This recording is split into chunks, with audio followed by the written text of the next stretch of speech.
তুই জন্ম নিয়েছিস ব্রাহ্মণ কুলে, কিন্তু অত্যন্ত দরিদ্র হয়ে তুই জন্ম নিয়েছিস। বশিষ্ঠ মুনির চরণে পড়ে কান্না করে এবার দরিদ্র ব্রাহ্মণ বলছেন, আমার এই দুঃখ দূরীভূত হবার উপায় কি?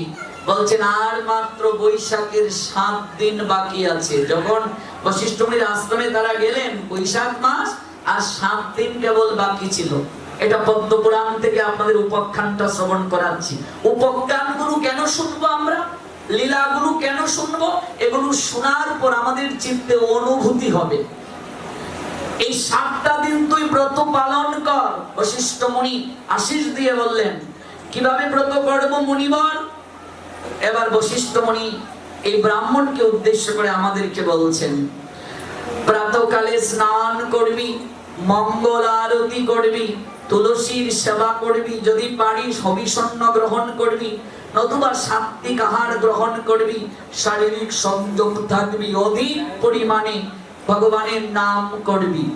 ভালো করে ব্রতের বিধান দিয়ে দিলেন। 7 দিন ব্রত পালন করে নিঃসন্তান দম্পতি সন্তান প্রাপ্ত হলো। গৌর প্রেমানন্দে ভগবানের কৃপায়, অহৈতুকী কৃপায় অপ্রাকৃত প্রেম সম্পদ লাভ করলো, ধন সম্পদ লাভ করলো। দেখুন, ভাবুন, অনুভব করুন। এত আমি কেবল কিঞ্চিত আপনাদেরকে আস্বাদন করাচ্ছি। হাজার হাজার দৃষ্টান্ত আছে, হাজার হাজার শ্লোক আছে এই মধুসূদন মাসের মহিমা প্রসঙ্গে। শ্রীপাদ মাধবেন্দ্র পুরী জমিদারের সন্তান, তিনি অযাচক বৃত্তি নিয়েছেন। ইচ্ছে করে খাওয়া যাবে না, পেটে ক্ষুধা লাগলেও খাওয়া যাবে না। কেউ যদি নিজ থেকে কিছু দিয়ে যায়, তা দিয়ে ক্ষুধা নিবৃত্তি করা যাবে। 3 দিন না খেয়ে আছেন বৃন্দাবনে। ইচ্ছে করে কেউ কিছু দিয়ে যায়নি, আর তিনিও চাইতে পারছেন না। এই মাসের আমরা শ্রবণ করছি চন্দন যাত্রার মহিমা। ও মায়েরা, আমরা বাকি যে কটা দিন আছে সব নিয়ম পালন করতে পারি না পারি, স্নানটা তো করতে পারবো, একটু তুলসী পরিক্রমাটা তো করতে পারবো, একটু ভগবানকে চন্দন তো দিতে পারবো, তার প্রসাদী চন্দন একটু অঙ্গে তো দিতে পারবো। হ্যাঁ, তাতেও তো মঙ্গল হবে। যদি আমরা নাই জানতাম তাহলে কি করে করতাম? আর যদি পারি একটু সাত্বিক আহার বাকি কটা দিন করতে, তাহলে তো আরো মঙ্গল। তবে দুর্ভাগ্য কি জানেন, আজকাল দেখা যায় ভাগবত পাঠ কোনো একটা গ্রামে হচ্ছে, কীর্তন কোনো একটা গ্রামে হচ্ছে, যে একদিন পাঠের আয়োজন হয়েছে গ্রামের মঙ্গলের জন্য, এই দিন পর্যন্ত আমরা সাত্বিক আহার গ্রহণ করতে পারি না। এটা আমাদের জন্য দুর্ভাগ্য যে আমার মঙ্গলের জন্য, গ্রামের মঙ্গলের জন্য পাঠ হচ্ছে, একটা দিন আমরা সাত্বিক আহার গ্রহণ করে ভগবানের পাঠ শুনবো।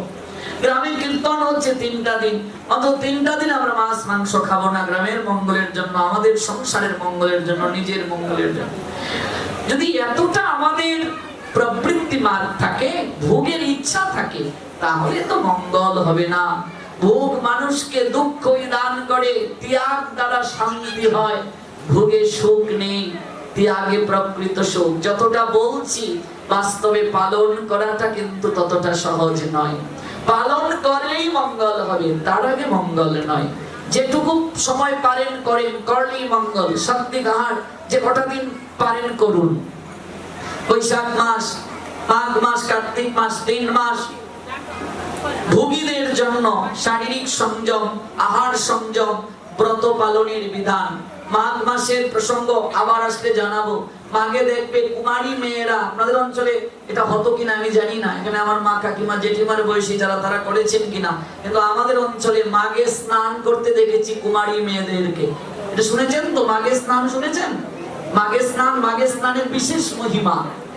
মাঘে স্নান, বৈশাখে স্নান, কার্তিকে স্নান, এই যে 3 মাস যে প্রাতঃ স্নান, এটা বিশেষ বিশেষ মহিমা আছে। মাঘ মাসে কুমারী মেয়েরা প্রাতঃ স্নান করতো, এক সময় রীতি ছিল এটা, এটা এখন উঠে গেছে, কিন্তু এটা প্রায় জায়গায় কুমারী মেয়েরা মাঘে স্নান করতেন। এটা বিশেষ মহিমা। এখনো দেখবে নিত্য কর্মের মহিমার গ্রন্থগুলোতে মাঘ মাসে স্নানের, মাঘে স্নানের বিশেষ মহিমা। কেউ যদি বৈশাখ মাঘ কার্তিক এই 3 মাস প্রাতঃ স্নান করে, তার এই জড় দেহ আর থাকে না। মৃত্যুর পর এই জড় দেহ চিন্ময় হয়ে যায়। আর আপনার দেহটাকে প্রণাম দিয়ে চামড় দুলাতে দুলাতে স্বয়ং ভগবান শ্রী নারায়ণের দুধ আপনাদেরকে বই করতে নিয়ে যায়। অন্তত এই 3 মাস যদি কেউ প্রাতঃ স্নান করে, মাঘ মাসের প্রাতঃ স্নানের চেয়ে আরো বিশাল মহিমা, বৈশাখের প্রাতঃ স্নানের মহিমা, আর হচ্ছে কার্তিকের প্রাতঃ স্নানের মহিমা। স্বয়ং শ্রীমান মহাপ্রভু তিনি বেছে নিলেন এই উত্তরায়ণ সংক্রান্তিটা গৃহত্যাগের জন্য। তিনি মাঘের মহিমা জগৎকে জানিয়ে দিলেন। চৈতন্য চরিতামৃত পড়বেন, সেখানেও মাঘের অহৈতুকী শ্রীমান মহাপ্রভুর লীলা বিলাসের বিভিন্ন পয়ার আছে। কবিরাজ গোস্বামী পাদ লিখলেন। চন্দন যাত্রার কথা আবার শুনুন। শ্রীপাদ মাধবেন্দ্র পুরী 3 দিন যখন তিনি অনাহারে অর্ধাহারে বৃন্দাবনে খেলি কদম্ব বৃক্ষের নিচে অবস্থান করছেন, ঠিক তখনই ক্লান্ত শ্রান্ত হয়ে একটু তন্দ্রাচ্ছন্ন হয়ে গেছেন তিনি। 3 দিন না খেয়ে আছেন, কারো কাছে তিনি ভিক্ষা চাননি, কারণ অযাচক বৃত্তি মানে ভিক্ষা করে খাওয়া যাবে না। বৃন্দাবন এমন একটি চিন্ময় ধাম, এখানে কেউ অভুক্ত থাকে না। অনন্য চিন্তয়ন্ত মাম যে জনা পর্যুপাসতে তেষাং নিত্য অভিযুক্তানাম যুগক্ষেমং বহাম মহম। বৃন্দাবনেশ্বর শ্রী গোবিন্দ কিশোরের রূপ ধারণ করে বাটিতে করে দুগ্ধ মাধবেন্দ্র পুরী পাদের কাছে নিয়ে এলেন। বাটিতে করে 1 বাটি দুধ মাধবেন্দ্র পুরীর কাছে নিয়ে এলেন। মাধবেন্দ্র পুরীকে মহাপ্রভুর পরম গুরু, গুরুদেবের গুরুদেব। আপনারা চৈতন্য চরিতামৃতে এই লীলা পাবেন। চৈতন্য চরিতামৃতটা সচিত নয়, গৌর হরির অভিন্ন দেহ। এই গ্রন্থটা গৃহে রাখবেন, আমি বহুবার বলেছি পাঠে। চৈতন্য চরিতামৃত গ্রন্থটা একটু পড়বেন। গৌর হরিকে জানার জন্য এই গ্রন্থটা খুবই প্রয়োজন আমাদের। এসে ডাকছেন, পুরীপাদ ঘুমিয়ে গেলে? তোমার জন্য আমি দুগ্ধ আনয়ন করেছি, একটিবার চোখ মেলে তাকাও। তন্দ্রাচ্ছন্ন মাধবেন্দ্র পুরী অবাক বিস্ময়ে বললেন, এই মধুময় শ্রী বৃন্দাবনে আমার নাম তো কারো জানার কথা না। আমি তো এখানে এসেছি, আমার নাম তো কেউ জানে না। অবাক বিস্ময়ে তাকিয়ে আছেন, তুমি কি করে জানলে আমার নাম? তোমার নাম শুধু জানি তা কিন্তু নয় পুরীপাদ, তুমি যে 3 দিন না খেয়ে আছো আমি তাও জানি। আমার খুব জানার ইচ্ছা, ভিক্ষা করে খাও না কেন? কার সঙ্গে অভিমান করেছ? শরীর না টিকলে ভজন করবে কি করে? তুমি 3 দিন না খেয়ে আছো তাও আমি জানি। শোনো, এটা মধুময় শ্রী বৃন্দাবন, এখানে না খেয়ে কেউ থাকে না, জানো? যারা অনন্য চিত্তে সকল কিছু এই জায়গায় বৃন্দাবনেশ্বরে গোবিন্দ চরণে সমর্পণ করে দিয়ে দেয়, এই জায়গায় তার সকল ভার বহন করা গোবিন্দের দায়িত্ব হয়ে যায়। আমি সব জানি তোমার সম্পর্কে। অবাক বিস্ময়ে মাধবেন্দ্র পুরী তাকিয়ে আছে। না, সুলোচন আয়ত, ডাগর ডাগর চাহনি, কি অপূর্ব বালক,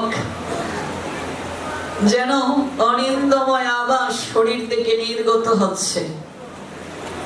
বহুকাল যেন এমন কাউকে দেখার জন্য মাধবেন্দ্র পুরী ছুটছেন, গ্রাম থেকে গ্রামান্তর, দেশ থেকে দেশান্তর। বালকের দিকে তাকিয়ে মাধবেন্দ্র পুরী বললেন, সত্যিকার অর্থে বলো তুমি কে? তোমাকে দেখে আমার এত আপনার কেন মনে হচ্ছে? মন বলছে তোমাকে দেখার জন্যই আমার এত ছুটাছুটি। আমি পূর্ববঙ্গ থেকে হেঁটে হেঁটে, পূর্ববঙ্গ মানে বাংলাদেশ, মাধবেন্দ্র পুরীর বাড়ি হলেন আমাদের সুনামগঞ্জ জেলায়। যদি কোনোদিন পন্তীর্থে যান, পন্তীর্থ থেকে 40 মিনিট সময় লাগে মোটর সাইকেলে। জেনে নেন ঠিকানাটা, যদি কোনোদিন যাওয়ার সুযোগ হয় দর্শন করবেন। সুনামগঞ্জ জেলা, তাহিরপুর উপজেলা, উত্তর বরদল ইউনিয়ন ব্রাহ্মণগাঁও। যদিও মাধবেন্দ্র পরিবারের এই বিশাল জমিদারি সম্পত্তি এখন আর সনাতনী হিন্দুদের দখলে নেই, ম্লেচ্ছ দ্বারা দখলকৃত। এরপরেও দর্শনের সুযোগ আছে, যারা এখানে থাকেন খুবই ভালো, ওনারাও জানেন এগুলো দখলকৃত সম্পদ। সেই মাধবেন্দ্র পরিবারের ভজন কুটিরটা সুনামগঞ্জে এখনো আছে। এই 600 বছর আগের 700 বছর আগের সেই কুটির এখনো এক পাশ থেকে দাঁড়িয়ে যেন সাক্ষী হয়ে সকল ভক্তদের অহৈতুকী প্রেম প্রদান করছে। আমি পূর্ববঙ্গ থেকে পায়ে হেঁটে আজ উত্তর প্রদেশ এই জঙ্গলাকাকীর্ণ কত কষ্ট করে এসেছি। আমার মন বলছে তোমার মতো কাউকে দেখার জন্যই আমি এত ছুটাছুটি করছি। বলো না একবার তুমি কে? তুমি আমার নাম জানলে কি করে? আমি 3 দিন না খেয়ে আছি, তা কি করে জানলে? পরিপাত সব জানবে। এই নাও দুগ্ধ বাটি, আমার একদম হাতে সময় নেই। আমি গোচারণে গরু রেখে এসেছি, গোশালায় বাঁধবো, তারপর আমি বাটিটা নিয়ে তোমার কাছ থেকে নিয়ে যখন আমি যাব তখন সব কথা তোমায় বলে যাব।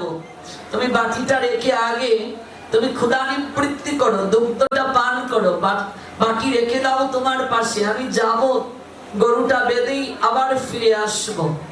বাটিটা যখন পরিপাদের হাতে শ্রী গোবিন্দ দিলেন, মাধবেন্দ্র পুরীর সারা শরীর যেন চমকিত হয়ে উঠল।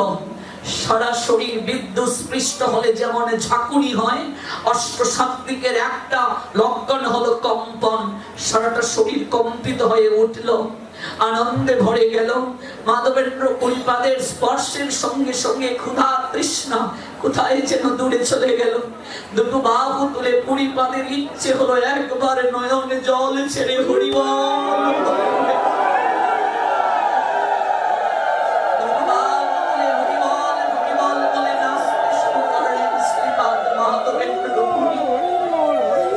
দুগ্ধটা পান করলেন জমিদারের ছেলে। দুগ্ধ জীবনে বহুবার গ্রহণ করেছেন, কিন্তু এমন দুগ্ধ যেন অমৃত জীবনে পান করেননি। তুমি কে গো? তুমি আমায় দুগ্ধ দিয়ে গেলে, পরিচয়টা দিয়ে গেলে না। সন্ধ্যা গড়িয়ে রাত হয়ে গেল, বালকার এলো না। কাঁদছেন মাধবেন্দ্র পুরী, কে এলো পরিচয় পেলাম না। মধ্যরাত্রিতে ওই বালক আবার তাকে স্বপ্নে দর্শন দিয়েছে। পুরী ঘুমিয়ে গেলে আমায় চিনতে পারোনি? যাকে প্রাপ্তির জন্য সিংহাসন ত্যাগ করলে, যাকে প্রাপ্তির জন্য রাজত্ব ত্যাগ করে আজ ভিখারি হলে, আমি মুরলীধর শ্রী গোবিন্দ। আমি এসেছিলাম তোমায় কৃপা করার জন্য, তুমি আমায় চিনতে পারলে না। এই দুগ্ধ গ্রহণ করেও তুমি বুঝতে পারলে না এই দুগ্ধ সাধারণ কোনো দুগ্ধ নয়। আসো পুরী, আমি তোমায় হাত ধরে এক কুঞ্জবনে নিয়ে যাচ্ছি। জানো, বহুকাল ধরে আমি পথ করিয়াছি নিরীক্ষণ, কবে আসি মাধব মুড়ে করিবে সেবন। বাংলা সাহিত্যে প্রথম রোমান্টিক বাক্য কপাল কুণ্ডলায় বঙ্কিমচন্দ্র লিখেছিলেন, পথিক তুমি কি পথ হারিয়েছ? বৈষ্ণব যে সাহিত্য, বৈষ্ণব সাহিত্যে চৈতন্য চরিতামৃতে এত রোমান্টিক বাক্য আর কোথায় পাবে? বলছেন বহুকাল ধরে আমি পথ করিয়াছি নিরীক্ষণ। ভগবান ভক্তকে বলছে, জানো আমি কতকাল ধরে আমি তোমার পথ নিরীক্ষণ করছি। প্রেমিক যেমন তার প্রেয়সীর চলার পথকে নিরীক্ষণ করে চাতক পাখির মতো অপেক্ষা করে কবে আমার প্রেয়সী আসবে। ভগবান আজ বলছেন, জানো বহুকাল ধরে আমি আমার দুটো নয়ন নিবদ্ধ করে রেখেছি একমাত্র তোমার জন্য। কবে তুমি আসবে? বহুকাল ধরে আমি পথ করিয়াছি নিরীক্ষণ, কবে আসি মাধব মুড়ে করিবে সেবন। কবে আমার মাধবেন্দ্র পুরী আমার ভক্ত এই যে কুঞ্জ বনে, এই যে গোবর্ধন পর্বতের জঙ্গলের মাঝে আমি আমি গোবর্ধনধারী গোপাল বিগ্রহ রূপে আমি এই জায়গায় আছি। ওই জায়গা থেকে আমাকে উদ্ধার করে নিয়ে রাজ সিংহাসনে বসিয়ে আমার অভিষেক করাবে, আমায় আরতি করবে, আমার মুখে প্রসাদ তুলে দেবে। আমি নিরীক্ষণ করে আছি। জানো, বজ্র শ্রী গোবিন্দের পুত্র অর্থাৎ নাতি এই বিগ্রহ স্থাপন করেছিলেন। তারপর এই বিগ্রহ কালান্তরে মাটি চাপা পড়লো, জঙ্গলে আবৃত হলো। আজ ভগবান মাধবেন্দ্র পুরীর জন্য অপেক্ষা করেছিলেন। ও পুরী, তোমার হাতটা ধরে আমি সেই কুঞ্জবনে নিয়ে যাচ্ছি। আমি যেখানে আছি জানো, এখানে আমার রৌদ্রের তাপে বড় কষ্ট হয়, বৃষ্টির জলে আর শীতে আমি খুব কষ্ট পাই। আমাকে ওই জায়গা থেকে তুমি উদ্ধার করে অভিষেক করাও। হাতটা ধরে কুঞ্জবনে নিয়ে গেলেন, আর মৃদু হেসে বলে গেলেন, আমি বিগ্রহ রূপে তোমার সেবা গ্রহণ করব। পরিপাদের ঘুমটা ভেঙে গেল। আচারিকা পড়লেন, হে বৃন্দাবনেশ্বর গোবর্ধনধারী গোবিন্দ গোপাল, তুমি আমায় কৃপা করলে, তুমি স্বয়ং এলে আমার কাছে। আমি কতটা হতভাগা, একটিবার তোমার দুটো চরণ আমি জড়িয়ে ধরে বক্ষে স্থাপন করতে পারলাম না, একটিবার আমি তোমায় প্রেমালিঙ্গন দিতে পারলাম না। তুমি আমায় কৃপা করলে, কিন্তু তোমার ওই রাতলো আতলো রামটা দুটো চরণ, ব্রহ্মাদি দেবতার দুর্লভ যে চরণ, সেই চরণ আমি একটিবার মস্তকে স্থাপন করতে পারলাম না। তুমি আমায় কৃপা করলে, কিন্তু আমি তোমায় চিনতে পারলাম না। তুমি কৃপা করে যদি না চেনাও, কে তোমায় চিনবে? তুমি কৃপা করে যদি না জানাও, তোমার মহিমা জগৎ কি করে জানবে? তোমার ইচ্ছে পূরণ হবে পুরীপাদ। গ্রামের সকল লোককে ডেকে এনে জঙ্গল পরিষ্কার করা হলো। সেখান থেকে বংশী বিহারী ভগবান শ্রী গোপাল